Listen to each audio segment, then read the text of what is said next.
Welcome back to this week's episode, or yet another episode of Coffee with the Counselor.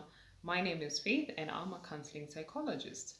This week we are talking about something quite interesting to many parents, students, and anyone who is in the learning, teaching profession. Um, and we are going to be talking about learning disabilities. So I don't know if you have seen someone or you know someone who has learning difficulties, and we are going to get right into that. So our topic of the day is dyslexia. How many of us guys have heard about dyslexia? If you haven't, strap in. If you have, just tell us what you know in the comment section before we start the video or as we continue. Thank you so much for everyone who showed us love in the last video. If you guys haven't watched it, make it a point of watching our videos because they are quite insightful. All right. So what is dyslexia? Dyslexia is a learning disability that affects the way our brains processes information, especially written language, right?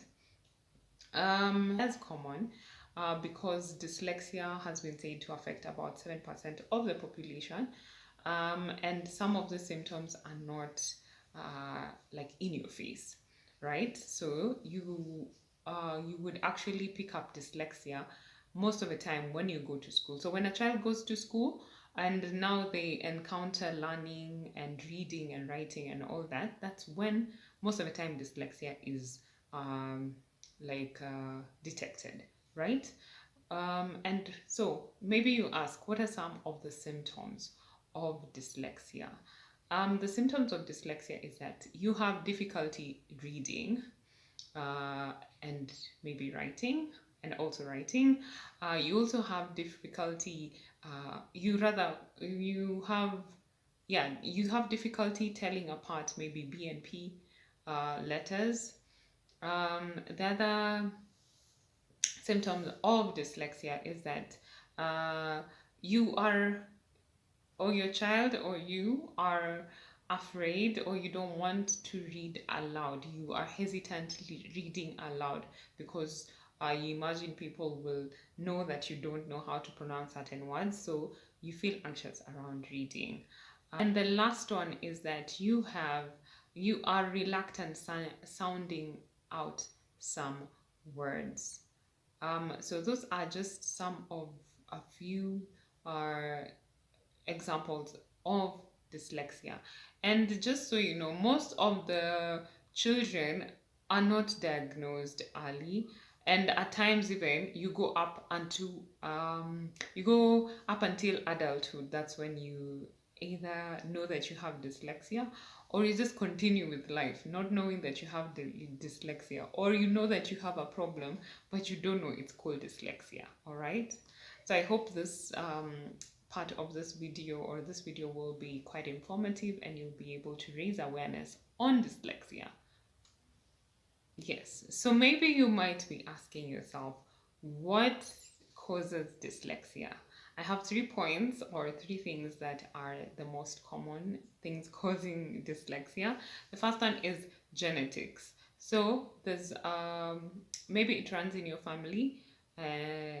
You may find yourself that you have dyslexia because it is in your genes. It's something biological.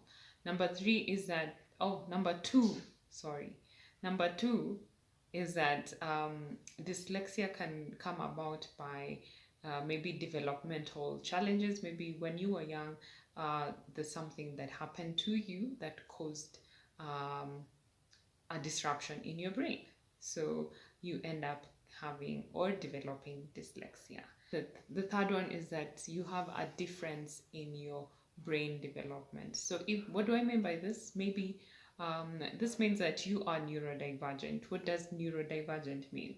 It means that your brain does not function in the neurotypical way, or the usual way, the normal way in which people actually process information. So your brain is just different from the rest of the general population, and those are the reasons you might or your child might be having dyslexia. Oh, yeah. So, how is dyslexia diagnosed? You might be asking yourself, okay, so maybe you have a few symptoms here and there. Like when I was reading this, when I was researching and finding out more information on dyslexia, I could almost identify with some of them.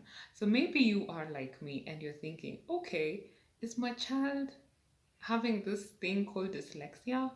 Or I feel like kind of feel. Can you tell that you have dyslexia when you go to the hospital or you see an educational psychologist? How then would you tell that you have dyslexia? So the first one is reading and writing. So your child or you are going to be subjected to reading and writing just to see your speed, your pace, and anything that would tell or say that you have dyslexia. Number two is the oral skills. You'd be given something to read so that the person also can judge the speed, all those things, pronunciation, and so many things to see if you have dyslexia. And the last one is spelling and vocabulary. So you'll be given things to write um, and new words so that you are able to see if you have indeed dyslexia, if you spell them wrong, on how do you spell them. All right, so you guys, thank you so much for listening this far. I hope you found this insightful. Stay tuned for the next installment on this series about dyslexia, what to do when you have dyslexia. When you have dyslexia, is it treatable? What are some of the ways that you can be treated or supported? And yeah, I hope you enjoy the rest of your day. Thanks. Bye.